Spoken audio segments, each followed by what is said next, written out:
එදා මං හිතුව එක දෙයයි අතපය හයිය තිබිලත් මගේ තාත්තව මට බලාගන්න බැරි නම් ඒ පුතාගෙන් ඇති වැඩේ මොකද්ද? තාත්තා මට උගන්වන්න පොලියට සල්ලි අරන් තියනවා කියලා මීට කලින් දැනගත්තා නම් මගේ ඉස්කෝලේ ගමන ඊට කලින් නතර වෙනවා. කොළඹ ගියපු ගමන මෙහෙම වෙනස් වෙයි කියලා මටවත් හිතාගන්න බැරි වුණා. කතාව දිගටම බලන්න. මාස ගානක් ගිය පුතාගෙන් හරි පණිවිඩයක් නැහැ. අද එනවා කියනවා, හෙට එනවා කියනවා. මටත් මෙහෙම තනි පංගලේ ඉඳලා එපා වෙලා තියෙන්නේ. මොකක්ද ඒ සද්දේ? වාහනයක් එන්නේ. කවුද මේ? තාත්තේ මං ආවා. අනේ මගේ පුතේ, මම මේ දකින්නේ හීනයක්ද? නෑ තාත්තේ, මේ ඉන්නවාගේ පුතා. ඔයාගේ ඉස්සරහා ඉන්නවාගේ පුතා.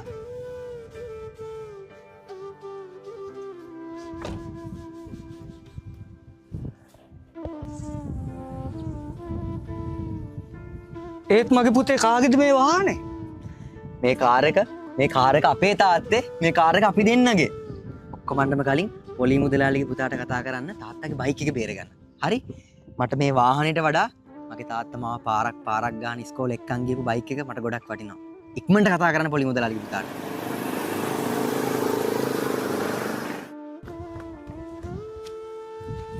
බයික් එක ඕන්නම් පොලිසල්ලි වගේ දෙගුණයක්වත් ගෙවන්න වෙయ్యා.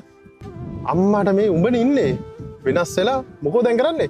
ඔක්කොමන්ටම කලින් අපිට ගනුදෙනුවක් තියෙනනේ මචං ඉවර කරලා ඉන්න. අපි ඒක මුලින්ම ඉවර කරලෙමු. හරි?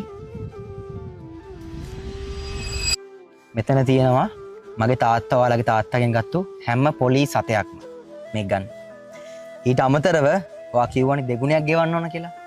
මේක එකක් තියාගන්න. හරි? මේක මගේ ගානේ. මගෙන් ඔයාලට තෑග්ගක්. මගේ තාත්තගේ බයික් එක එදා ඔයා අර විදිහට අරගෙන ගියේ නැත්තම් කවදාවත් අද මම මේ තැන ඉන්නේ නැහැ. මේක ගන්න. thank you very much මචං. උඹ කොහමද බං ඔච්චර ඉක්මනින් ඔය වගේ තැනකට ආවේ? මොකක් හරි වෙන ලයින් එකක්වත් ගැහුවද උඹ? ඔව්. මම වෙන ලයින් එකක් ගැහුවා. ඒක මං ඔයාටත් කියන්න. ඉතින් ඔයාට කරන්න තියෙන්නේ මේ පල්ලෙහා දාලා තියෙන නම්බර්ස් වලට කෝල් කරලා වැඩිදුර විස්තර දැනගන්න එක විතරයි. ගෙදර ඉඳන් අතේ තියෙන ස්මාර්ට් ෆෝන් එකෙන් සල්ලි හොයන විදිය මෙයාලා ඔයාට කියලා දෙනවා. ඉතින් මේ වෙනකොට ළමයි 80000කට වඩා වැඩි ප්‍රමාණයක් ගොඩ දාලා තියෙනවා. කඩවත කුරුණෑගල දෙහිඅත්ත කණ්ඩිය. මෙයාලගේ ෆිසිකල් ක්ලාස් තියෙනවා. ඔයාට ඔන්ලයින් ජොයින් වෙන්න බැරි නම් ක්ලාස් එකට ඇවිල්ලා හරි ඉගෙන ගන්න පුළුවන්. ඉතින් මෙයාලා ගාව තමයි ලංකාවේ වැඩිම ප්‍රොෆිට් එකක් ගන්න සිග්නල් channel එක තියෙන්නේ. ට්‍රේඩින් කිව්වොත් ලංකාවේ කවුරුත් දන්නවා DSA Academy එකම තමයි කියලා. DSA Academy එකත් එක්ක ජොයින් වෙනවා කියන්නේ ට්‍රේඩින් වලින් ගේමක් ගහලා ගොඩ යනවා කියන එක 100% ෂුවර්. ඉතින් ගේමක් ගහලා ගොඩ යන්න බලන් ඉන්න ඔයාගේ යාළුවටත් මේ වීඩියෝ එක ෂෙයා කරන්න අමතක කරන්න එපා. එහෙනම් ජය වේවා.